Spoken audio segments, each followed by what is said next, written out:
Imagine a classroom where every learner receives the same lesson, the same instructions, and the same task. Yet one responds immediately, another needs more time. One is highly engaged, another seems hesitant. Same classroom, same lesson, different learners. Individual differences refer to variations that exist among individuals.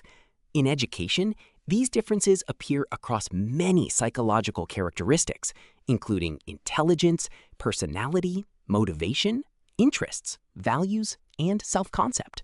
Saying every learner is different is only the beginning.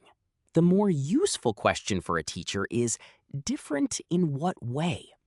Individual differences are multidimensional. Individual differences are not only differences between learners. Psychology also considers differences within the same learner.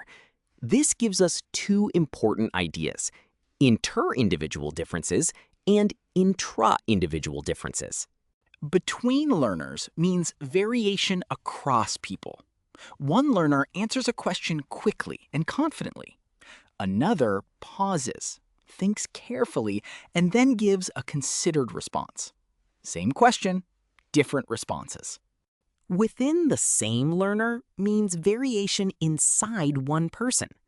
Mira is confident in written work, but hesitant during oral presentation. A learner is more than one performance, one behavior, or one characteristic. This brings us to an important distinction for teachers. Difference does not automatically mean deficiency. A learner who takes longer is not a weak learner. The difference itself does not tell us what the learner is capable of. Instead of the label slow learner, ask a better question. What might this learner need? Possible responses include more thinking time, additional support, or greater challenge.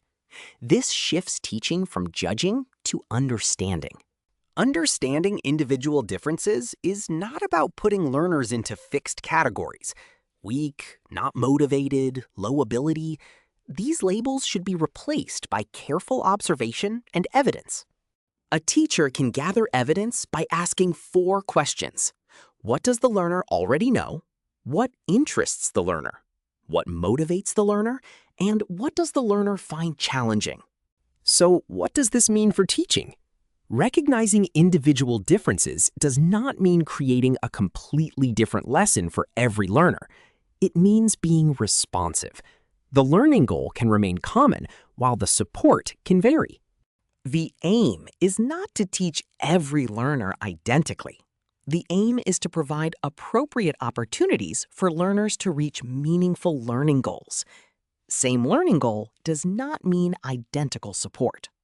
Remember 4 ideas. First, individual differences are multidimensional. Second, differences exist between and within learners. Third, difference does not equal deficiency. And fourth, understand, then respond.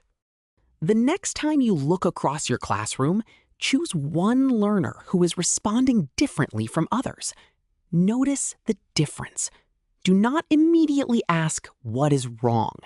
Instead, ask, what difference am I noticing? Then ask, what else do I need to understand about this learner? Gather evidence, not assumptions. Look at prior knowledge, engagement, confidence, and readiness for challenge. Observation replaces judgment. And finally, ask, what could I change in my teaching to respond more appropriately? Notice the difference. Understand the learner. Respond intentionally.